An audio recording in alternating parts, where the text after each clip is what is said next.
안녕하세요. 저는 장석호라고 하고요. 닉네임은 호피를 쓰고 있고 2017년부터 암호화폐를 꾸준히 투자하고 있는 투자가입니다. 네. 그래서 한 6개월 만에 네. 출연이신 것 같은데요. 요즘 투자 근황은 좀 어떠신지요? 지난번에 제가 방송에 나왔을 때 2만 달러였는데 그때 2만 달러에서 안 사고 조금 더 하락하면은 더 산다고 했었는데요.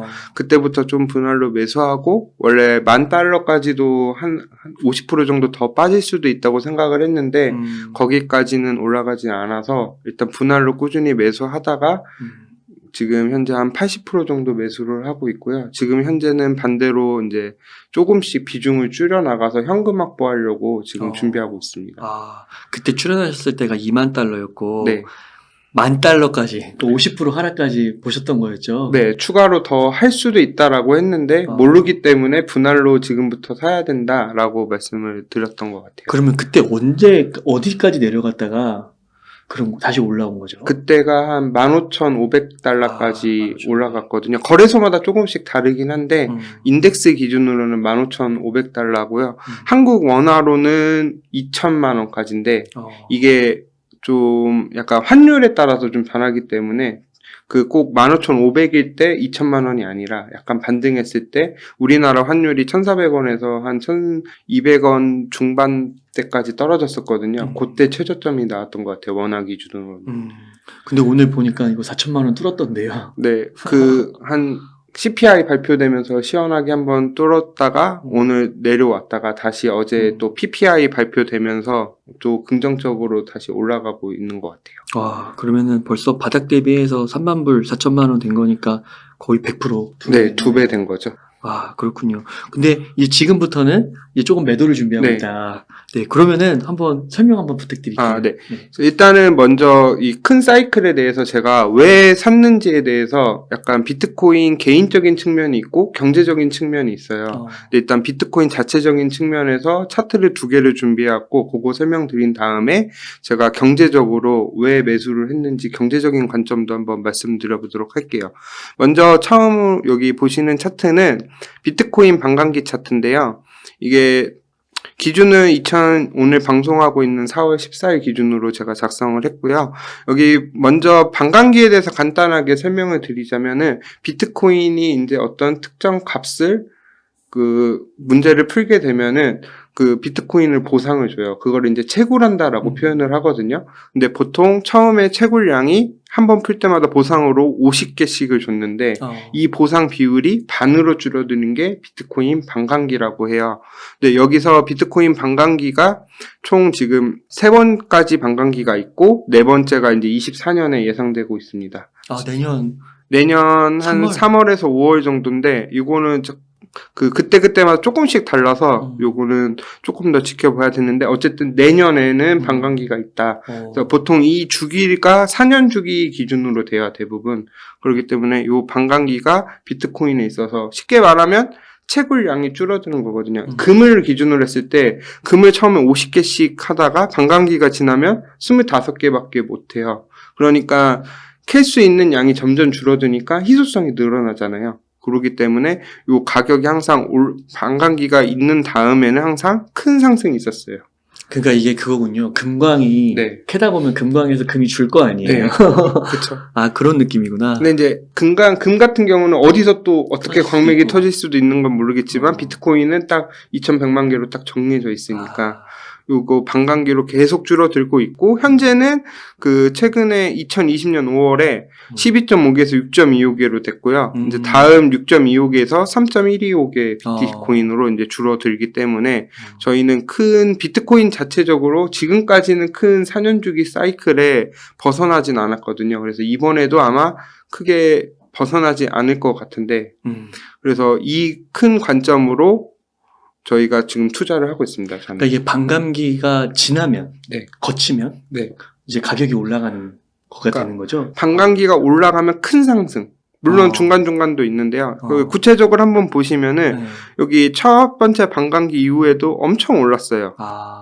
그 다음에 여기도 파란색 선이 지금 반감기거든요. 반감기 시작되고 나서 살짝 조금 빠지긴 했지만 바로 엄청나게 상승했어요. 빠진 것도 아니네요. 오른 거에 비하면. 근데 여기도 보시면은 이게 지금 봉이 로그 차트라 되게 작아 보이는데 이 비율이 어마어마할 거예요. 한 50%씩 될 거예요, 이런 공들이. 그래서 여기서도 2020년에도 보면은 반감기 이후에 쭉 크게 상승을 했고 그 다음에 이번에 반감기가 있는 다음에 더 크게 상승하지 않을까 해서 뭐 목표 가격은 그냥 희망사항이고요. 요거는 어디까지 갈지는 모르죠. 일단 그때 상황을 좀 봐야 될 것 같습니다. 그럼 이제 반감기에 들어서는 게 뭐 네. 정확하게 몇 월인지는 모르지만 그래도 한 1년 6개월 이렇게 남은 거네요. 그쵸. 지금 한 1년 정도, 1년 6개월도 안 남았고 지금 한 1년? 1년 정도 남았다고 보시면 될 것 같아요. 그럼 부지런히 사모아야 될 것 같은데. 근데 지금 보시면은, 하나 보시면, 반감기 이후에 엄청나게 크게 상승을 했는데, 중요한 거는 그 상승한 만큼 크게 하락했어요. 여기 2013년도 말에 11월부터 최고점을 찍고 하락을 해서 86%가 14개월 동안 빠졌고요. 그 다음에 여기 2017년도 제가 처음 투자했을 때가 17년 한 10월쯤이었거든요. 그때에도 12월부터 84% 하락했고 1년 동안 이번에도 보면은 최고점 대비 그 최근에 한 12개월 한 그 1월 달 기준으로 했을 때 한 77% 하락했어요. 그래서 제가 왜 매수를 이때부터 시작을 했냐면 일단 첫 번째로 제가 $10,000를 받던 이유는 보통 86%, 84%니까 그래도 한 80에서 85% 정도는 빠지지 않을까라는 생각으로 제가 한 $10,000 정도는 가야 되지 않을까라고 생각을 했는데 기간을 보시면 여긴 14개월이고 12개월이에요. 그럼 보통 한 1년에서 1년 1개월, 2개월 정도 하락 기간을 거치거든요. 근데 기간으로 봤을 때는 끝나는 게 맞고 경제 상황도 제가 봤을 때 이제 돌아설 것 같다는 느낌으로 그 투자기에 좀 괜찮은 시기가 올 거라고 생각이 들었기 때문에 좀 하락이 조금 더 올 수도 있기 때문에 제가 전액 매수를 못하고 분할로 계속해서 사기 시작했습니다. 근데 그렇기 때문에 여기서 계속 그때가 이제 11월부터 처음 사기 시작했거든요. 제가 11월에 조금 사고 2023 2년 11월. 작년 11월에 처음 샀다가 이제 1월에 조금 더 최근에 샀고요. 이번에 SVB 파산 때문에 좀 $20,000까지 한 번 더 빠졌었거든요. 그때 조금 아주 극소액 조금 더 샀습니다. 그래서 지금 항상 보면은 제가 왜 또 샀냐면요. 이때 2017년도 제가 이때 여기 바닥에 있을 때 제가 다음 차트 보고 설명드릴게요. 항상 80%를 빠지고 항상 한 번에 올라가는 경우가 거의 없어요. 차트상. 항상 올라갔다가 한 번 더 크게 더 빠지고 하는데 보시면은 이쪽 2015년도에도 1월 10일부터 7월 6일까지 90% 상승하고 50%가 빠졌어요. 근데 2018년도에는 12월 10일부터 6월 24일까지 340% 하고 72%가 빠졌어요. 그 다음에 이번에도 지금 현재 최소 그래도 2배는 올라가야 되지 않을까 했는데 오늘 딱 보니까 2배까지 거의 올라왔죠. 그러니까. 네, 그러니까 50% 왔고 여기 보다시피 어디까지 갈지는 몰라요. 대신에 이제 올라갔기 때문에 무조건 하락이 한 번 크게 있을 거다라는 생각으로 이제 매도를 준비를 하고 말씀드렸던 대로 여기는 3배 올라갔는데 여기는 2배밖에 못 올라갔어요. 그렇기 때문에 지금 2배니까 조금씩 현금 확보를 해서 조금 더 나중에 떨어졌을 때 대비해서 추가로 상승하는데 대신에 그렇다고 막 전액 매도 이런 식으로는 저는 못하고 분할로 조금씩 팔면서 현금 비중을 좀 늘려난다. 그러니까 포트폴리오를 구성할 때 저는 현금이랑 비트만 딱 가지고 하거든요. 그래서 비트코인의 비중을 높일 건지 현금의 비중을 높일 건지만 딱 생각을 하면서 그 비중 맞추는 단계라고 생각을 하고 있어요. 그러면 예를 들어서 지금 네. 3만 불이니까 네. 뭐 상승이 조금 더 지속된다고 하면 네. 뭐 4만 불 이렇게까지는 갈 수도 있다고 보시는 거예요. 4만 불은 좀 희망사항인 것 같은데 3만 5천. 지금 왜냐하면 좀 너무 요즘 경제적인 이슈들이 많아서 언제 하락할지 솔직히 이상하지 않잖아요. 언제라도 문제 생겨서 폭락해도 이상하지 않을 건데 그렇기 때문에 지금 4만 불까지 갔으면 저는 좋죠. 저는 그렇기 때문에 그것까지는 제가 못할 것 같고 한 33,000에서 35,000은 충분히 한 번 더 가지 않을까라고 생각을 해서 그래서 못하기 때문에 저는 그냥 $1,000 뭐 31,000에 조금 32,000에 조금 이렇게 해서 대신에 이제 올라가면 올라갈수록 파는 비중을 조금씩 높이는 거죠. 근데 거기서 만약에 33,000까지 갔다가 네. 또 50% 만약에 빠진다고 네. 하면 과거 패턴을 적용해서 네. 그러면 또 거의 원상태네요. 근데 저는 그거에 신경을 안 쓰고 어차피 현금을 조금씩 확보를 했잖아요. 그럼 그거 갖다가 다시 사면 되는 거죠. 그때 가서 다시 네. 산다. 지금 살 생각밖에 없어요. 지금 파는 거는 현금 나중에 더 많이 사기 위한 방법이기 때문에 그리고 솔직히 조금 올라가면은 덜 빠질 거예요. 많이 올라가면 많이 할수록 많이 빠질 거고 여기 차트 보시면은 여긴 90%밖에 안 했기 때문에 49% 하락했고요. 여기 코로나 때 거의 2배 갔다가 3배 넘게 갔다가 72% 빠졌거든요.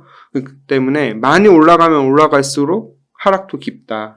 그리고 그걸 항상 저는 염두에 두고 있기 때문에 뭐 조금 뭐 3,000, 2,000에서 빠진다고 하면은 그만큼 하락이 덜 하기 때문에 나쁘지는 않을 것 같아요. 그러면은 이제 한번 하락이 왔어요. 네. 딱 진짜 과거 패턴대로 네. 적용을 해서 그러면 또 그 다음에 상승이 있는 거예요? 그때는 마지막으로 거의 저점 잡을 수 있는 기회라고 개인적으로 생각하고 있어요. 아. 그때는 거의 아마 2024년 말에서 2025년까지는 4년 주기 여기 사이클 거의 끝자락 상승장까지는 안 팔 것 같아요. 그래서 그때도 그냥 계속 돈 생기면 계속 살 것 같아요. 그때부터.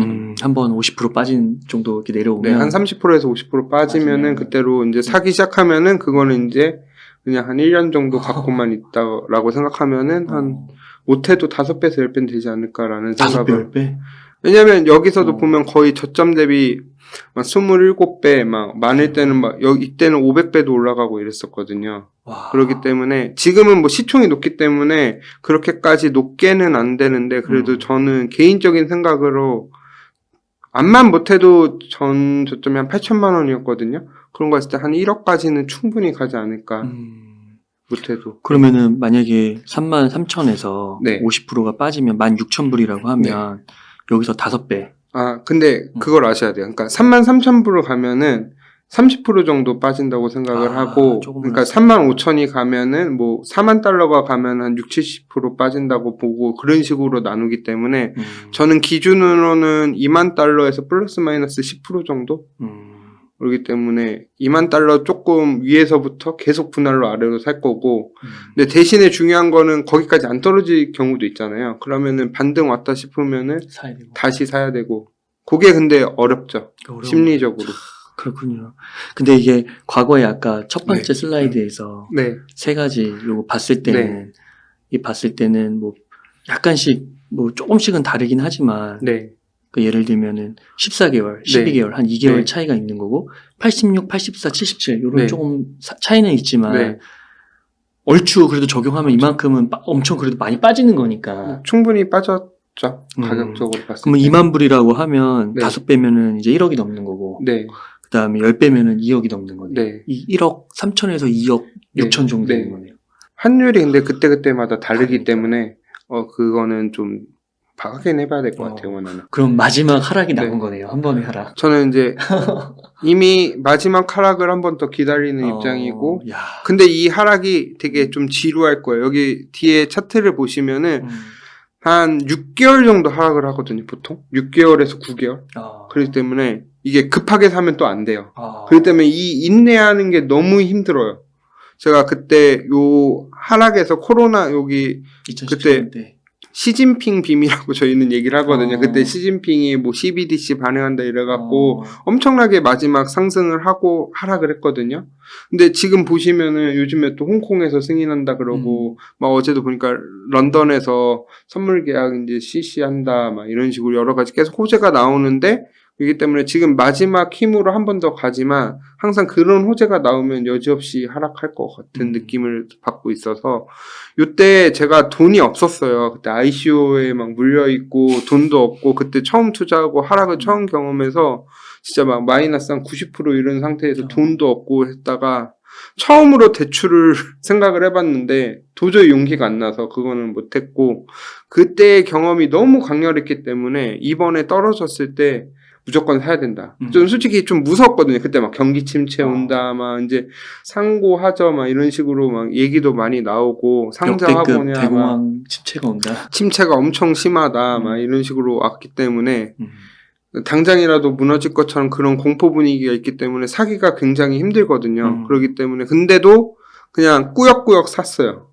근데 사고 나니까 이제 역시 잘 모를 때는 그냥 계획대로 그냥 딱 감정 빼고 그냥 사야 되는구나 라는 생각을 많이 느꼈습니다. 그러면은 진짜 뭐 이게 물론 미래는 바뀔 수 있지만 네. 굉장히 과거의 패턴을 봤을 때는 확률이 높은 거고 네. 그렇게 해서 말씀하신 대로 다 매도하는 게 아니라 네. 분할로 매도를 그쵸. 하는 거잖아요. 그러면은 대략 만약에 지금 100을 갖고 있다면 네. 어느 정도 파실 생각이세요? 저는 지금 제가 전체 100으로 봤을 때 한 현금은 50%까지는 확보해놔야 하지 않을까. 50 정도 매도. 네, 조금 더 높이면 좋긴 한데, 근데 그거는 이제 좀 본인이 너무 불안하면은 현금 비중을 높이는 게 맞고, 아니면 난 끝까지 버틸 수 있다라고 하면 솔직히 안 팔고 그냥 버텨도 되는데, 그렇죠. 네.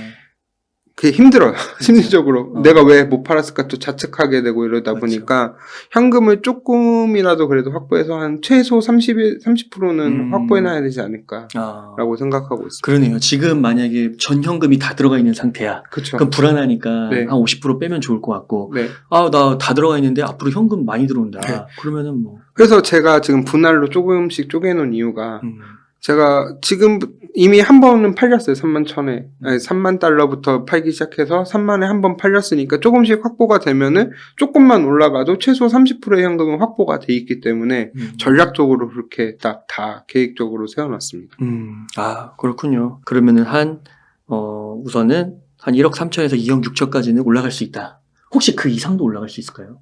그거는 이제 2024년 말에서 5년인데 희망사항은 3억까지 보고 있는데 3억까지. 솔직히 그거는 상황을 봐야 돼요. 왜냐면 기관들이 얼마나 들어오고 암호화폐가 정식으로 승인이 되고 ETF 지금 선물 ETF만 돼 있잖아요.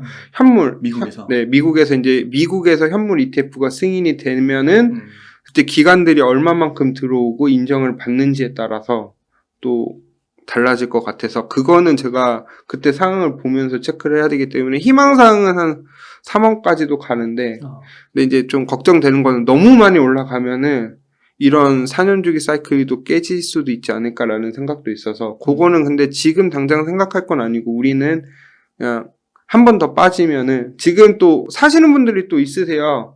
근데 지금은 좀 조심하셨으면 좋겠어요. 왜냐면 이제 그동안 솔직히 여기서 반등해서 사시는 분들은 거의 일반적으로 관심 없던 분들은 못 사셨을 거예요. 그렇기 때문에 이제 언론에서 계속 얘기할 거예요.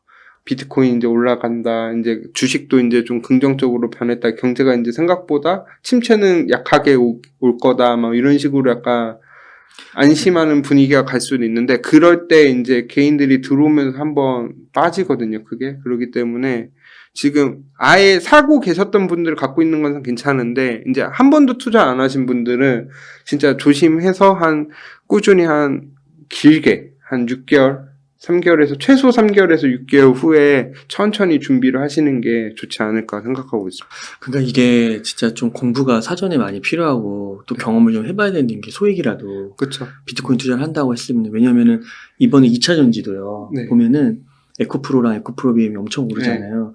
근데 그거를 살 수가 없어요. 그 처음에 오른다고 해도. 왜냐면 에코프로가 뭔지도 모르고 에코프로비엠이 코스닥에 또 있잖아요. 코스피에 있는 것도 아니고. 근데 지금 오르고 나니까 막 카카오 역전하고요. 막 그렇게 오르니까 현대차랑 막 시총 거의 비슷해지고 막 이러니까 사람들이 들어오는데 막 10몇 %씩 한번 빠지면 멘탈이 흔들리는 거예요.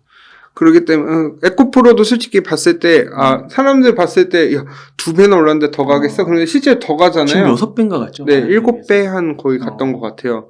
보면은 계속 올라가요. 그게 이제 뭐 쇼커버 때문에 올라간 이유도 있고 여러 가지 이제 개인들이랑 기관들이 다 이제 달라붙어서 마지막으로 이제 올라가는 경우도 있고 더 올라갈지는 저는 모르겠지만 똑같아요. 어제 투자 시장에도 비트코인도 제가 조금 더 4만 달러까지도 아예 열어주지 않는 이유가 만약에 여기서 비트코인이 진짜 정말로 한 번 더 크게 상승하면은 이제 사람들이 비트코인 지금이라도 안 늦었다. 지금이라도 들어가야지. 특히 예를 들어 에코프로 같은 것도 보면 저기도 저렇게 갔는데 얘도 이렇게 가지 않을까? 라는 생각으로 들어온단 말이에요. 그렇기 때문에 조금 더 올라갈 수는 있겠지만 그렇게 진짜 지금이라도 만약 사시는 분들은 진짜 단타식으로 짧게 이제 수익 보면은 빠지는 식으로 가셔야지 항상 그 장기 투자 관점에서는 지금 물론 나쁜 가격은 아니에요. 그 뭐 나중에 한 1년 있다가는 나쁜 가격은 아닌데 너무 힘든 시간이 있기 때문에 그때 멘탈이 한번 흔들리면은 되게 그 힘들어요. 제가 그래서 2023년도 제가 주변 분들한테는 뭐라고 말씀드렸냐면은 올해는 급등과 급락이 엄청 많기 때문에 멘탈을 어떻게 관리하냐가 진짜 너무 중요하다. 여기서 한번 실수하고 무너지면 모든 게 꼬이기 때문에 작년에 잘 준비했더라도 지금이 되게 힘든 시기가 올 거고 반대로 작년에 못했더라도 지금부터라도 정신 차리고 그런 심리 싸움을 내가 얼마나 잘 컨트롤하느냐에 따라서 이제 앞으로가 더 큰 수익이 올 수도 있기 때문에 그런 멘탈 관리가 중요한 시기이기 때문에 그 뉴스 너무 쫓아다니면서 보지 마시고 이제 좀 보수적으로 지금은 저는 했으면 좋겠다는 생각이 들고 있습니다. 네. 그러니까 진짜 공부가 사전에 많이 필요하다. 네. 지금 바로 뭐 들어와서 뭐 오른다고 해서 들어와서 타면 막차일 수도 있다. 그렇죠. 조심하셔야 된다. 네. 좋은 말씀 감사드립니다. 그러면은 요거 최근에 벌어진 현상 한번 여쭤볼게요. 네. 그 은행 시스템 위기론 이게 막 불거지면서 비트코인 가격이 연초 대비 한 90% 올랐다고 하더라고요. 네. 어제 보니까. 네. 이런 게 왜 이런 현상이 벌어지는 걸까요? 그럼 제가 하나 질문 하나 해드릴게요. 웅달님은 비트코인이 안전자산으로 보세요? 위험자산으로 보세요? 저는 처음에는 네. 보지도 않았거든요. 네. 근데 시간이 지날수록 네. 안전자산이 되는 것 같아요. 시간이 지날수록 안전자산이 바뀌고 있어요. 그게 저는 문제라고 생각해요. 그러니까 일단은 설명을 드리면은 일단은 처음에 뭐 비트코인이 디지털 금이다 막 이러면서 막 올랐다가 그거 떨어지니까 다시 위험자산이다. 비트코인은 그래 그럴 줄 알았어. 위험자산이었지 막 이러면서 하다가 위험자산이라는 인식이 많았어요. 근데 지금 SVB 파산 그 뱅크런 사태를 보면서 2008년 금융위기를 처음에 얘기를 많이 해주셨거든요. 물론 지금은 다르다라는 얘기도 많이 해주시는데 일단 그 2008년 금융위기 때랑 지금 SVB 파산 사태랑 어떤 차이점이 있는지를 한번 봐야 돼요. 2008년도는 그 모기지 채권, 막 부실 채권들을 모아서 팔았다가 잘못한 거잖아요. 그러니까 말 그대로 위험자산 같은 거를 많이 사다가 무너지게 된 거잖아요. 근데 이번에 SVB 파산은 금리 인상으로 국채 가격이 떨어지는 바람에 그 문제가 된 거잖아요. 그럼 안전자산에 대해서 문제가 생긴 거예요. 그러다 보니까 처음에는 비트코인이 좀 많이 빠졌어요. 그때 2만 불 아래까지 살짝 깼었거든요. 한 2만, 그때 한 8천, 6천이었나? 그때 올라갔던 걸로 기억하는데, 그때 이후로 쭉 빠져요. 그러다 갑자기 쭉 반등을 해요. 그러더니 이제 사람들은, 드디어 비트코인이 이제 2008년 금융위기 때 탄생하고, 뭐, 은행의 그 양적 완화나 이런 투기적인 행동 때문에 비트코인 탄생했으니까 이제 비트코인이 가치를 발휘했다. 뭐 틀린 말은 아닌데 중요한 거는 그거예요. 비트코인이 예전에는 위험 자산인데 안전 자산으로 인식을 한 게 아니라 우리가 최고로 인정했던 안전 자산이 무너졌네? 그러면은 비트코인이 굳이 꼭 위험 자산이라고 할 수 있을까? 그러니까 안전 자산일까라는 거랑 위험이 자산이 아닐 수도 있을까라는 건 뉘앙스가 다르잖아요. 그러니까 예를 들어 뭐 웅달님이랑 저랑 사이가 안 좋아요.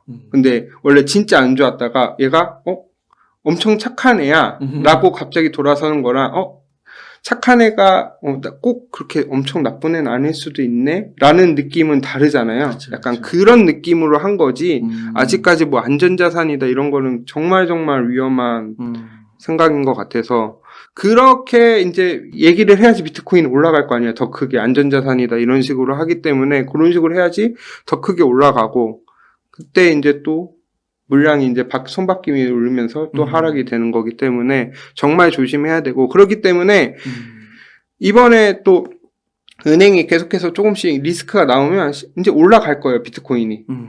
그렇게 되기 때문에 하지만 전반적으로 진짜 심각하게 위기가 온다. 그러면 비트코인은 여지없이 떨어지게 돼 있어요. 그거는 어쩔 수가 없어요. 왜냐면 실제로 저희가 투자하는 게 비트코인이 뭐 탈중앙화를 외치고 있지만 실제적으로 저희가 거래하는 거 다 현금으로 거래하고 있잖아요. 거의 다. 그렇기 때문에 은행이 망가지면은 그 입출금은 어떻게 할 것이며, 그렇기 때문에 비트코인은 무조건 그 심각하게 위기가 오면은 같이 하락하기 때문에 조심해야 된다. 안전자산은 아니다, 아직. 나중에가 뭐 될 수도 있긴 하겠지만 안전자산은 무조건 그렇게 맹신하는 거는 안 좋은 것 같아요, 저는. 그러면은 과거보다는 안전자산이 됐다고 표현할 수 있을까요? 그러니까 인식이 변화가 조금씩 되고 있다. 되고 있다. 그러니까 저는 그게 그래서 제가 3억을 아까 얘기했던 게 기관들이 비트코인 절대 안 봐. 근데 이번에 딱 보니까 비트코인도 조금 투자해야 되지 않나? 맞아요. 저도 그런 것 같아요. 그러니까 저도 뭐 이게 뭐 설마 국채급이고 네, 뭐 주식 그쵸. 정도는 아니겠지만 옛날에는 아예 보지도 않았잖아요. 그러니까 전 세계 자금의 0.1%만 들어와도 비트코인 1억에서 2억은 갈 것 같은데요. 그렇게 돼요. 네. 그때 실제로 예전에 지금도 그렇게 안 보고 있는 거예요, 사람들이? 그러니까 사람들이 되게 지금 보면은 비트코인 얘기하면은 되게 안 좋아요. 그리고 기관들도 몇 개 기관들만 하지 대표적인 분이 워렌 버핏 같은 분들이잖아요. 물론 워렌 버핏 같은 분들이 비트코인에 당연히 저 같아도 투자 안 할 것 같아요. 그렇기 때문에 꼭 굳이 그거를 비트코인이 이제 다 인정받았다라고 하기에는 아직 한참 멀었고, 저는 그렇기 때문에 비트코인이 더 크게 올라갈 거라고 생각을 해요. 다음 상승장 때 사람들이 이제 비트코인이 대체 자산이나 어떤 특정 군의 자산으로 편입이 된다라고 했으면은 이제 모든 사람이 인식을 하면은 그때까지 변동성이 그렇게 심하진 않을 것 같아요. 그렇기 때문에 저는 그래서 이번에 좀 크게 올라가는 거를 약간 기대하고 있는 게 아직까지도 사람들이 믿지 않고 지금도 약간 비트코인 얘기하면은 되게 안 좋은 시선으로 보지 않으세요? 큰일 난다. 저는 개인적으로는 인식이 좀 많이 바뀐 것 같긴 해요. 옛날보다는. 옛날에 진짜 작년만 해도 막 그 FTX 터지고 막 이럴 때 더 완전 최악이었거든요. 그건 이제 가격이 올라가니까 그런 건데, 그러니까 그거는 이제 인식은 되는데 이제 전혀 모르는 사람들 기준으로 제가 말씀드리는 거예요. 그분들은 어차피 관심이 없어요. 그렇기 때문에 저는 개인적으로 아직 인식의 전환을 하는데 일부 막 유튜브나 막 이런 데서 보면 너무 이제 안전자산이에요. 이제 막 인식이 바뀌었어요 이러는데 아직도 한참 멀었다. 아직 한참 멀었고 그게 이제 기회다. 그래서 제가 아침마다 이제 경제노트 쓰는데 거기에다가 뭐라고 썼냐면 미운 오리 새끼에서 슬슬 이제 약간 오리가 이제 조금씩 백조로 변하면서 이제 조금씩 이제 성장하는 과정이지 백조로 되기까지는 아직 멀었다 이런 식으로 표현을 했거든요. 그러니까 한편으로는 진짜 좀 비트코인의 미래를 낙관적으로 본다면 지금의 그런 인식의 차이가 큰 수익률을 가져다 줄 수도 있는 거네요. 하이 리스크 하이 리턴이 되는 거고. 그러니까 예를 들어 금 같은 경우를 보시면은 금이 ETF 되기 전에 ETF 들어오면서 한번 크게 상승하고 거의 큰 변동이 없어요. 그런 식으로 항상 어떤 제도권에 들어오기 전에가 리스크, 물론 위험이 굉장히 크죠. 하지만 리스크, 그만큼 수익률도 좋다. 그렇기 때문에 뭐 알트는 하지 마시라고 저는 계속 추천드리면서 비트만 지금 집중해야 되는 이유는 거기에 있다라고 보고 있습니다. 비트 자체도 지금 인식이 그 정도인데 알트까지 가면 더 그렇게 되는 거죠. 알트코인은 그냥 물론 열심히 하는 프로젝트도 많지만 솔직히 사기로 많이 제가 실제로 너무 많이 당해갖고 그때도 ICU 제가 엄청 많이 투자하면서 돈 다 날렸다 그랬었잖아요. 그런 걸 보면서 이게, 그니까, 뭔가 하려고 하는 거는 이해는 되는데, 그게 이제 본격적으로 되기까지는 어떤 게 될지를 모르는 거예요, 진짜. 그러니까 그런 경험이 있으시니까 이제 지금은 비트코인에 집중해라. 가장 관심을 두라. 이렇게 얘기하시는 거고요. 네. 그래서 비트코인이, 안전자산이라고 말하는 거는 조금 과한 거고. 이제 인식이 조금씩 바뀌고 있다. 조금씩 투자를 해볼까? 뭐 한 0.1%, 0.01%라도 한번 해볼까? 이런 식으로 생각이 조금씩 바뀌고 있는 과정이다. 그러니까 포트폴리오 구성할 때 뭐 금의 한 5%라고 하잖아요. 네, 그쵸. 그런 느낌으로 소액을 한번 넣어보면 좋을 것 같다. 그리고 또 그걸 넣어봐야 앞서서 내용과 연결시키면 경험해봐야 이걸 지금 사야 되냐, 버틸 수 있냐, 이런 게 또 되니까. 경제적인 측면을 항상 고려해서 봐야 돼요. 항상. 경제라는 거는 뭐 매크로를 말씀하시는 거예요? 네, 저는 매크로만 보고 있어요. 그러니까 뭐 개별적인 이슈 뭐 이런 거. 종목을, 물론 비트코인이 제도권에 편입됐으면 그런 종목이나 섹터나 이런 게 있으면 되는데 아직 그 단계가 아니기 때문에 전체적인 매크로를 봐야 되는 게 중요한 이유가 우리나라만 비트코인을 투자하는 게 아니에요. 미국도 투자하고 뭐 저쪽 중국에서도 물론 지금 금지지만 홍콩에서도 열고 있고 다른 유럽이나 이런 각국 뭐 싱가포르 이런 데서도 많이 하고 있거든요. 그렇기 때문에 전 세계에 통용되는 자산이기 때문에 그런 이슈들을 많이 봐야 되고요. 여기 비트코인 단기 분석 반등 차트를 보시면은 말씀은 4년 주기라고 말씀드렸는데 실제로 비트코인이 크게 올라가는 시점이 보면은 항상 미국 대선 전이에요. 대선 전에 항상 올라갔어요. 그럼 지금 사이클도 보면은 왠지 잘 보세요. 지금 이제 금리를 서서히 이제 동결하고 올해 뭐 안 내린다고 하더라도 내년에 내린다고 하면은 그 금리가 처음에 떨어졌을 때는 하락을 할 거예요. 물론 금리가 떨어졌을 때 뭐 경기 침체 이유든지 여러 가지 이유로 떨어지는데 금리 인상이 끝나갈 때쯤에 항상 올라가거든요. 근데 지금 시기로 봤을 때 금리 인하가 내년 초에 시작이 된다고 하거나 아니면 올해 말에 시작하거나 올해 시작된다고 하면은 내년 대선 때쯤에는 나쁘지 않은데 항상 그 사이클에 맞춰서 움직여지는 것 같아요. 그리고 또 하나 보시면은 여기 항상 크게 상승한 뒤에 50% 막 70%씩 하락했잖아요. 그럼 여기 보실 때 2015년도에는 중국이 그때 막 펀드 엄청 유행했었잖아요. 우리나라에서. 그때 하락을 했는데 맞아요. 여지없이 비트코인도 같이 떨어졌었고 코로나 때 엄청 이때도 72% 빠졌거든요. 그리고 이런 걸 봤을 때 이번에도 딱 보면은 이제 은행이 파산해서 좀 더 진짜 심각하게 위기가 가든지 아니면은 이제 경기 침체가 FOMC 의사록에서도 이제 미국의 이제 연준 의원들도 인정을 했잖아요. 이제 경기 침체가 올 거다. 근데 하지만 약하게 올 거다. 하지만 어쨌든 경기 침체는 침체예요. 그렇기 때문에 하락 조정이 무조건 오기 때문에 이런 매크로 이슈들이 동반되면서 빠지기 때문에 항상 저는 경제적인 측면도 계속 봐야 되고 그렇기 때문에 이제 뭐 달러 인덱스 같은 것도 챙겨보고 환율 변화도 한번 챙겨보고 미국의 주식 변화들도 일부러 투자는 안 하고 있지만 챙겨보고 있습니다. 대선 전에 네. 대선과 맞물렸다는 거는 네. 그게 금리 인하 또 그 시기랑 겹치는 거고 그러니까 금리 인하라기보다는 그 유동성이 공급이 된다는 거죠. 꼭 금리가 무조건 인하거나 내려가지 않지만 그런 거 있어요. 정책을 하는데 항상 선거 보면 딱 아시잖아요. 돈을 누가 많이 쓰고 푸냐에 따라서 약간 그분들의 지지율이 높아지지 않을까요? 그리고 그래서 미국은 항상 그래왔고. 그러면 그 유동성이 이제 채권으로 갔다가 주식으로 갔다가 그쵸. 더 끝에 있는 이제 비트코인까지도 미칠 수 있다. 그렇죠. 그리고 이제 만약에 그러니까 그런 게 있어요. 그러니까 금리 인하로 뭐 양적 완화로 예전처럼 막 돈을 푼다는 게 아니라 그런 거라 이제 그러다 보면 이제 점점 이제 제도권에도 이제 비트코인이 같이 수용되기 때문에 유동성이 이제 지금보다는 나아질 거다. 그렇기 때문에 지금까지 비트코인이 크게 빠진 이유는 금리가 엄청 올랐기 때문에 이제 빠진 것도 있잖아요. 그렇기 때문에 뭐 옛날처럼 막 금리가 막 1%대로 가갖고 떨어진다 이런 게 아니라 그런 경제가 반등을 한다든지 그런 유동성이 증가한다든지 그런 경제적인 이슈도 같이 포함되어 있다. 그런 거 찾아보는 것도 실제적으로 꼭 투자를 안 하더라도 경제 공부하는데 굉장히 도움이 될 것 같아요. 그러면은 지금 비트코인의 네. 가격에 바닥은 나왔다고 보시는 거예요? 한 번 더 하락이 있을 수는 있어도? 네, 한 번 더 하락이 있었는데 진짜 2008년 금융위기 같은 진짜 엄청난 붕괴가 있지 않는 한 그거는 힘들 것 같고요. 실제로 여기 차트를 보시면은 바닥 근처까지 갔지 바닥을 깨진 않았어요. 그렇구나. 네.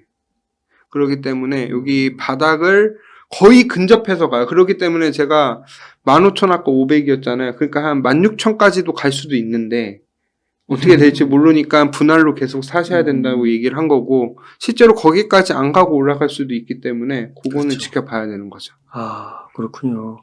그러니까 그 경기 침체가 한번 강하게 올 때 네. 뭐 금리 인하 시점에서 한번 빠질 수는 있어도 네. 그게 바닥까지 빠지진 않는다. 그러니까 바닥 근접까지 빠는데 그걸 깨기는 상당히 힘들 것 같다. 그러니까 지금 주식시장도 네. 그 매크로를 보시는 분들은 네, 그렇죠. 이미 그 이제 경기 침체 뭐 미국이 뭐 3분기나 4분기나 네. 뭐 내년 초에 금리 네. 인하가 오면서 한 번 더 떨어질 수 있다고는 보지만 저점은 작년도 11월, 12월 주식시장의 바닥은 그때로 잡더라고요. 네. 거기까지 갈 수는 있지만 깨지는 않는다고 거의 대부분 얘기하시잖아요. 똑같아요. 맞아요. 비트코인도. 그렇군요. 그러니까 비트코인 이런 경제적인 매크로의 영향에서 영향을 받는다. 네. 자유로운 건 아니다. 네, 그쵸. 막 주식시장 다 떨어지고 경제 나쁜데 막 혼자 막 한 번도 하락 없이 막 날아가고 막 그러진 않는다. 그러니까 그런 걸 있죠. 막 진짜 전쟁이 나갔고 전 세계가 망해갖고 막 진짜 통화 같은 거를 화폐 같은 거를 아무것도 막 할 수가 없어요. 통제를 할 수가 없는 상황이면 비트코인이 대체가 돼서 올라갈 수는 있겠죠. 그렇죠. 근데 기본적으로 금융이 무너지는데 비트코인이라고 버티는 것 자체가 그러니까 일시적으로 뭐 디커플링이 날 수는 있지만 그거를 결국에는 같이 따라갈 수밖에 없다라는 걸 꼭 기억해 주셨으면 좋겠어요. 네. 예, 그러면은 이렇게 전반적으로 앞으로의 뭐 반감기, 그리고 한 번 더 하락, 그리고 이제 대세 상승으로 가는 이런 사이클에서 주요 있을 수 있는 그런 이슈들까지도 잘 짚어주신 것 같은데, 혹시 그 전반적으로 봤을 때 암호화폐 투자자라면 좀 놓치지 말아야 할 그러한 것들, 이슈나 정보들 그런 게 좀 있을까요? 저는 그냥 앞에도 말씀드렸다시피 저는 그냥 경제를 많이 봐요. 그러니까 경제에서 매크로적인 거, 약간 좀 거시적인 관점에서 많이 보려고 하는데 중요한 거는 이제 이슈들을 그냥 단편적으로만 그냥 뉴스에 있는 거 그대로 해석을 하면은 되게 좀 투자에 실패가 많이 하더라고요. 그러니까 예를 들어서 그런 거예요. 어제 같은 CPI가 그러니까 사람들이 경제 공부하면서 제일 어려워하는 게 그거예요. 어쩔 땐 이거고 어쩔 땐 이거야. 뭐 이런 식으로 그러니까 어떤 정답을 원하는데 경제는 정답이 없잖아요. 그렇기 때문에 그런 상황들, 그러니까 한 개의 상황뿐만 아니라 여러 가지 뉴스들을 서로 이렇게 연결하면서 해야 되고 그런 능력을 좀 많이 기르셔야 되는데 저는 그거를 독서를 통해서 옛날에 좀 많이 도움을 받았고 실제적으로 독서를 하다 보면 이제 책들이 서로 연결되는 부분들도 많잖아요. 경제도 똑같다고 생각을 하거든요. 그렇기 때문에 그렇게 연결해서 이슈들이 굉장히 어렵죠. 하지만 그래도 요즘에는 유튜브에 좋은 이제 경제 이야기들도 많이 해주시고 하니까 그분들을 뭐 맹신하라는 게 아니라 그분들을 참고해서 자기만의 관점을 하나씩 낳다 보면은 그게 좀 재밌는 것 같고 저는 좀 중요하게 보는 건 달러 인덱스 많이 보고 있어요. 달러 인덱스는 왜요? 달러 인덱스가 상대적으로 달러의 가치거든요. 달러 인덱스가 확실히 높아지면 높아질수록 비트코인은 항상 안 좋았어요. 지금 비트코인 달러 인덱스를 한번 차트를 보시면 달러 인덱스가 내려갔을 때 비트코인이 항상 올라갔었거든요. 달러가 약세가 돼야 되는 거군요. 그렇죠. 달러가 강세가 되는 경우가 뭐 여러 가지가 있지만 이번에도 보시면은 금리가 당연히 올라가니까 달러가 완전 초강세가 됐잖아요. 만약 킹달러라 그러잖아요. 요즘에. 그러다가 이제 보시면은 실제로 지금 거의 100까지 왔어요. 달러 인덱스가 거의 110 넘었다가 100까지 오면서 달러 인덱스 하락하면서 올라가는데 물론 떨어진다고 바로 올라가는 게 아니라 시차를 두고 갈 수도 있지만 그거 달러 인덱스가 정말 중요한 지표 중에 하나다. 저는 하나 뽑으라고 하면 그건데 그것도 이제 또 어떤 데는 달러 인덱스가 올라가는데 비트코인이 올라갈 수도 있고 그런 경우도 변수가 항상 있으니까 100%라고 믿지 마시고 항상 이게 왜 떨어졌고 왜 올라갔는지를 약간 공부하면 더 좋을 것 같습니다. 그러니까 이게 킹 달러로 될수록 달러로 이제 안전자산이라 생각하고 모이는 건데 이게 이제 안전자산이라고 불리는 경우도 있고 미국이 성장이 좋아서 달러가 또 올라갈 수도 있잖아요. 그러니까 그런 식으로 여러 가지 경우를 공부를 해야 되기 때문에 그렇기 때문에 굉장히 어렵죠. 그러니까 이게 확률적으로 봤을 때는 그런 경우가 많은데 달러가 약세가 되면 또 비트코인을 약간 화폐적 관점에서도 볼 수 있잖아요. 그쵸. 그러면은 이제 다른 통화 가치가 올라간다는 거니까. 비트코인의 장점이다 단점이 다양하게 할 수도 있죠. 어쨌든 금에 붙을 수도 있고, 어쨌든 통화에 붙일 수도 있고, 어쨌든 자산으로 붙일 수도 있고. 그렇군요. 그러니까 말씀해주신 것처럼 단기 이슈보다는 좀 긴 안목에서 봐야 되겠네요. 네. 좋습니다. 그 김치 프리미엄이라는 건 뭐예요? 김치 프리미엄은 상대적으로 저희가 우리나라에도 거래소가 있고 미국에도 거래소가 있고 이런 식으로 다 거래소가 다르잖아요. 근데 주식과 다르게 뭐냐면 거래소마다 가격이 달라요. 비트코인이. 그렇기 때문에 그러니까 주식은 하나에 다 연동이 돼 있잖아요. 근데 코인은 그렇게 연동이 안 돼 있고 또 미국에서는 달러로 하고 우리나라에서는 그 원화로 하잖아요. 그렇기 때문에 환율이 정말 중요하고 그러다 보니까 만약에 김치 프리미엄은 예를 들어 비트코인이 뭐 3만 달러예요. 지금 환율이 1,300원이면 3,900만 원이 돼야 되잖아요. 그럼 우리나라는 근데 4천만 원이에요. 그럼 3,900만 원보다 위에 있잖아요.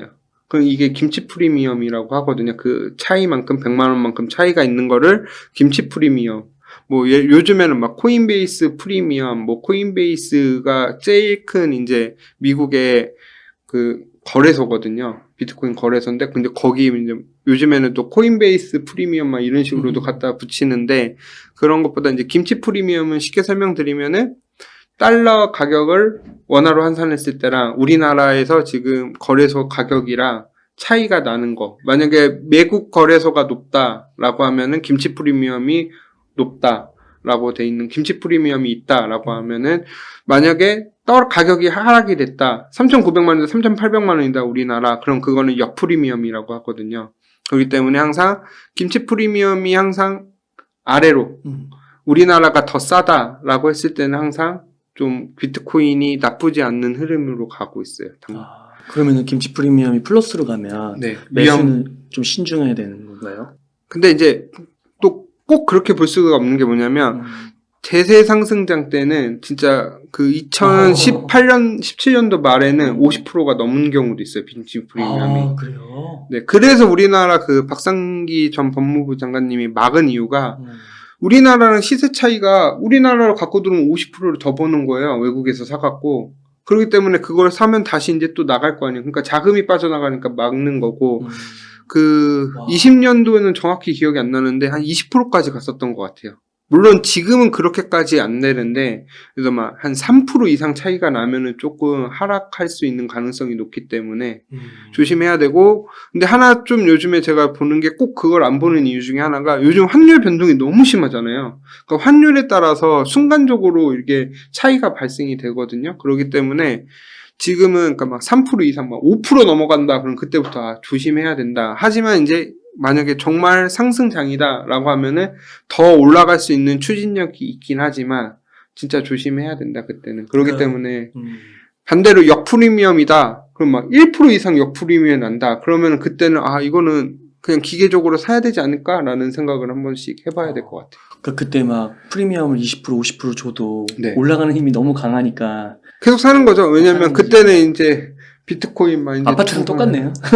똑같아. 다 똑같은 것 같아요. 투자는 주식도 그렇고. 그렇구나. 많이 막 올라가고 있는데 올라가니까 더 올라갈 것 같으니까 더 비싸게만 팔면 되는 거니까. 그렇죠. 그런 느낌이군요. 네. 그러면은 반감기 차트 한 번 더 보여주시면서 앞으로의 상승 여력 한번 설명해 주시면 좋겠습니다. 지금 현재 기준으로 한 3만 달러 정도 왔는데요. 제가 지금 여기 단기 반등 차트로 봤을 때는 제가 딱 100% 한 게 딱 지금 라인이에요. 그 뭐예요? 100% 라인. 그러니까 저점에서 2배 올라간 라인이 딱 지금 라인 거의 근접했거든요. 와, 그렇구나. 그렇기 때문에 이 위로 올라가는 거에 대해서는 어디까지 올라갈지는 모르겠어서 저는 비중을 줄이고 있는 거고 정말 지금이라도 투자하고 싶으신 분들은 조금씩 진짜 극소액으로 사시던지 저는 좀 기다렸다 사셔야 되는 거고 분명 근데 저는 개인적으로 더 올라갈 거라 생각해요. 왜냐면 아직 많이 못 사신 것 같아서 많이 사게 된 이제 투자 심리가 회복이 되면은 한 번 더 이렇게 쭉 펌핑이 되고 하락이 되기 때문에 그거를 좀 참아내야 되는데 그게 좀 심리적으로 너무 힘들 것 같아서 지금 사려고 하는 사람들이 많은 것 같아요. 지금도 이제 약간 느낌이 그런 것 같아요. 올라가는 것 같은데 주식도 좀 나쁘지 않잖아요 요즘에. 이제 슬슬 좀 분위기가 반전이 된 거 아닌가? 이제 좀 괜찮을 거 아닌가라는 생각을 하는데 이제 그런 분들 들어와서 사는 거지. 그러니까 사기보다 이제 간을 보고 있는 거죠. 살까 말까 하다가 하는데 또 겉봐. 사야 되는데. 내가 맞았어. 지금이라도 사면 안 될 것 같은 심리가 들면은 거의 이제 마지막인데 아직 그 심리가 한 번 더 나오지 않을까라는 생각을 저는 개인적으로 하고 있습니다. 그러니까 뒤늦게라도 살려고 하는 사람들이 많으니까 조금 더 올라갈 수 있다고 보시는 거죠. 그렇죠. 근데 이제 그게 이제 뭐 대세적으로 올라가거나 그게 아닌데 이제 항상 그런 식으로 좀 저희는 개인 투자자들이 그런 식으로 맨날 당하는 게 좀 그렇죠. 가슴이 아파요. 근데 또 버티면 되는 건데 그걸 못 버티니까. 근데 그러니까 제가 연초에 보면 항상 제일 걱정됐던 게 여기서 바닥에서 못 샀어요. 그러면은 여기서 2018년도 기준으로 한번 볼게요. 이 바닥에서 못 샀어요. 근데 여기서 점점점 가다가 여기 이제 그때 6,000불이었거든요. 요 6,000불을 넘어가면서 살까 말까 고민을 하다가 여기 저항선이야. 못 들어. 그러면서 여기서 이제 내려갈 거야 했는데 올라갔어요. 어떡하지? 그랬더니 아니 이제 떨어지겠지. 또 올라가요. 아, 겉봐 지금이라도 해야 돼라고 했을 때 그렇기 때문에 여기 보시면 윗꼬리가 굉장히 많이 있지 않아요? 아, 그렇구나. 여기도 보시면 올라갔다가 윗꼬리가 굉장히 많잖아요. 그렇기 때문에 이번에도 올라가면 약간 여기 위에 꼬리들이 여기 되게 조그만 것처럼 보이지만 꽤 커요. 자세하게 뭐 일봉 차트로 보면은. 그렇기 때문에 이런 꼬리들이 하나씩 있지 않을까라는 생각이 있어서 안 사셨으면 꾸준히 하시고 비중이 너무 많으시면 줄여셔도 되는데 내가 끝까지 뭐 한 1, 2년 더 가져갈 수 있는 자신이 있다 라고 하신 분들은 한 거고 또 제가 틀릴 수도 있잖아요. 계속 진짜 지금부터 올라갈 수도 있는 거고 그거는 모르는 거기 때문에 본인들의 판단에 따라서 좀 난 너무 불안해서 잠을 못 자겠다 지금 그러면은 파셔야 되는 거고 저는 요즘 너무 편하게 하고 있어갖고 이때는 거의 2018년도에는 정말 지옥 그 자체였는데 19년도에 처음 또 경험하신 거고.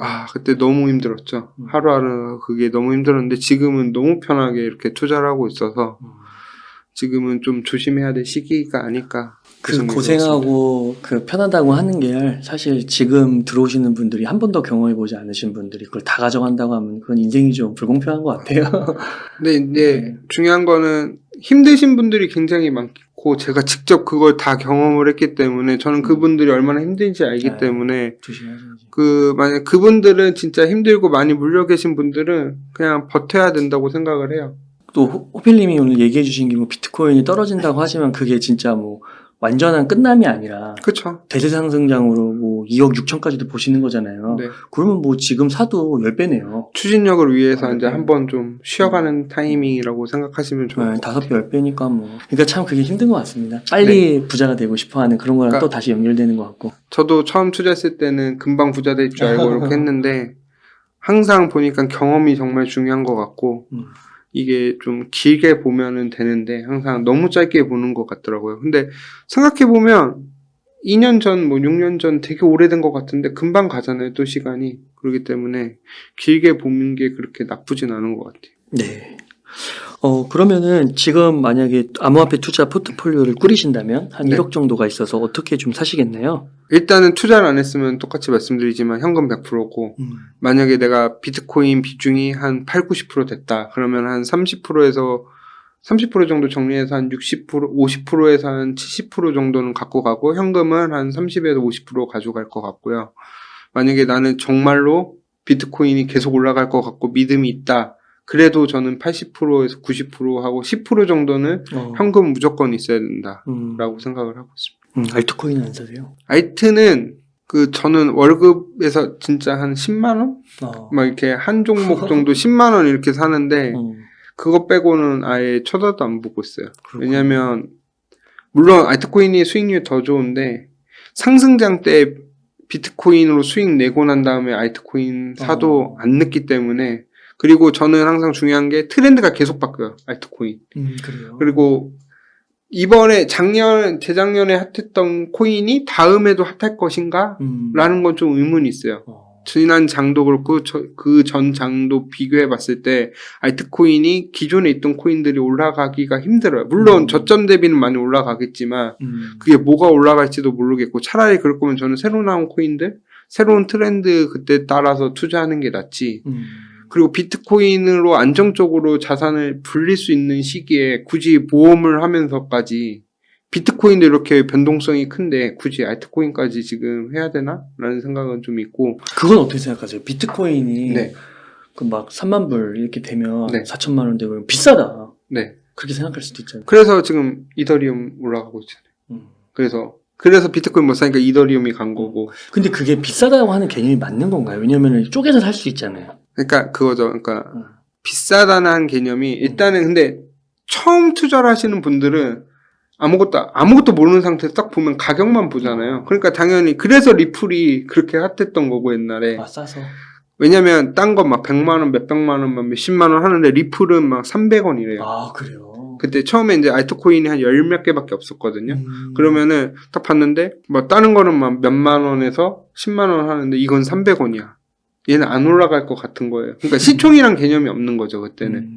근데 지금은 많은 분들이 똑똑해져서 그렇게까지 투자를 안 하는데 실제로 그러신 분들도 있고, 그렇기 때문에 그 시총 개념을 아직 모르시는 분들한테는 그럴 수 있는데 요즘엔 그렇진 않고, 그러니까 그거는 있는 것 같아요. 상대적으로 비트코인이 올라갔는데 알트코인이 더 올라가야 되는데, 특히 이더리움 같은 경우는 최근에 많이 못 올랐거든요. 그렇기 때문에 그럼 이제 이더리움이나 다른 알트코인도 올라가는 게 낫지 않을까라는 생각으로 하는 경우도 있는데, 알트코인은 좀 힘들 것 같아요. 그렇기 때문에 이더리움도 솔직히 지금 소액 갖고는 있는데, 그거를 제가 뭐 적극적으로 사서 한 게 아니라 이제 예전에 정리하고 남은 소액 정도이기 때문에 거의 저는 지금 비트코인만 보고 있어요. 지금은 비트코인을 좀 모아갈 시기라고 본다. 나중에 비트로 돈을 더 한 뭐 3배, 5배 올린 다음에 그 더 큰 돈으로 알트 하는 게 더 수익률 좋지 않을까요? 그러니까 지금은, 그리고 솔직히 보면 유동성이 그만큼 없잖아요. 네. 밑에까지 내려가기가. 그쵸. 알트는 더 내려가야 되니까. 네. 비트도 이렇게 변동성이 클 수 있는데 알트는 더 힘들겠네요. 비트도 투자 잘 안 하는데 사람들이 알트를 투자할까? 물론 그치. 10배씩 가는 것들 있어요. 있는데 그거를 살 수 있는 거. 분들은 저는, 그러니까 거기다가 뭐 소액으로 투자하는 거는 누구나 할 수 있죠. 근데 그래요. 막 진짜 내가 막 몇 천만 원씩을 그치. 거기다 다 넣을 수 있냐라고 하면은, 그거 넣을 수 있다라고 얘기하는 사람은 거의 없지 않을까요? 그것도 되게 중요한 포인트 같아요. 그러니까 많은 액수를 실어야 되잖아요. 네. 사실 뭐 100% 200% 나더라도 10만 원의 100%랑 1000만 원의 100%는 다른 거잖아요. 그렇죠. 그러니까 예를 들어 그거예요. 1000만 원에 10%면 100만 원이에요. 근데 내가 10만 원을 넣었는데 2배로 하면 10만 원이에요. 그렇기 때문에 차라리 시드가 크면 클수록 비트만 해야 되는 게 맞는 거죠. 그렇죠. 그런 측면도 있는 거죠. 그래야 큰 돈을 실을 수 있으니까. 그렇죠. 네. 그러면 알트코인 중에는 뭐 이더리움 외에는 별로 눈여겨보는 건 아직은 없다. 이더리움도 안 보고 있어요. 지금 이더리움도 안 본다. 네. 비트만 본다. 네. 지금은. 지금까지 질문 좀 전반적으로 드린 것 같은데 꼭 좀 말씀하고 싶은 주제 같은 게 또 있으실까요? 저는 일단 2가지 말씀드리고 싶은데요. 첫 번째, 이제 하락을 할 거예요, 이번에. 하락을 하는데, 만약에 하락을 했을 때 제일 중요하게 볼게요. 우리나라에서 거의 사잖아요. 많은 분들이 우리나라 거래소에서 사실 건데, 그때 환율을 꼭 보셔야 돼요. 그러니까 왜냐면 2만 달러가 만약에 갔다고 쳐볼게요. 그때 1,300원이냐 환율이, 그러면 2,600만 원이잖아요. 근데 1,400원이면 2,800만 원이에요. 1,200원이면 2,400만 원이에요. 그럼 엄청나게 가격 차이가 나거든요. 그것도. 그렇기 때문에 원화 기준으로 따지는 것도 좋은데 원화랑 달러랑 같이 봐야 된다. 그런 차트를 꼭 한번 보시고, 두 번째는 아까도 말씀드렸다시피 심리적인 거. 그러니까 내가 지금 너무 힘든 시기다 그러면 끝까지 버텨낸다라는 마음을 가지고 있고, 내가 지금까지 잘해왔다라고 해서 자만하지 말고 항상 겸손하게 저는 해야 된다고 생각을 하거든요. 지금까지 운이 좋아서 그런 거일 수도 있기 때문에 어떤 변화에 대해서 크게 막 너무 깊게 감정이 들어가면은, 한번 꼬이기 시작하면은 진짜 걷잡을 수가 없었거든요. 제가 정말 이건 저도 그걸 경험을 너무 뼈저리게 했기 때문에 한번 꼬이면은 그게 다시 원래대로 돌아가기가 정말 힘들어요. 그렇기 때문에 정말 조심해서 하셔야 되고, 이번 만약에 하락이 예상대로 제가 간다라고 하면은 다음 상승까지는 뭐 한 20% 30%씩 조정이 한 번씩은 있을 수는 있지만, 그래도 내가 밑에서 저점으로 잡으면은 그렇게 그걸 못 견딜 정도로 이제 크게 휘둘리는 경우는 드물 거거든요. 물론 크게 아직까지 많이 남아있지만. 그렇기 때문에 저는 이번 한 번만 좀 고비를 잘 넘기시면 좀 편안하게 할 수 있지 않을까라는 생각으로 좀 심리적인 거 잘 싸우고, 항상 저 같은 경우는 운동을 이렇게 산책 같은 것도 많이 하고, 이제 전 배드민턴 운동을 해서 그쪽에 하면서 스트레스도 많이 풀거든요. 그렇기 때문에 그런 식으로 약간 자기만의 스트레스 관리 이런 것도 좀 심리적인 걸 안정을 취할 수 있는 거. 요즘 날씨 좋잖아요. 이렇게 공원에 자주 놀러 다니고 이런 것도 좋은 것 같습니다. 좋습니다. 그러면은 척훈이 오늘 인터뷰한 이 정도에서 네. 마무리하도록 하겠습니다. 이렇게 해서 비트코인 및 암호화폐 투자자 장석훈님을 모시고 이야기를 나눠봤습니다. 긴 시간 동안 유가 인사이트 많이 나눠주셔서 감사의 말씀드립니다. 오늘 고생 많으셨습니다. 네, 감사합니다.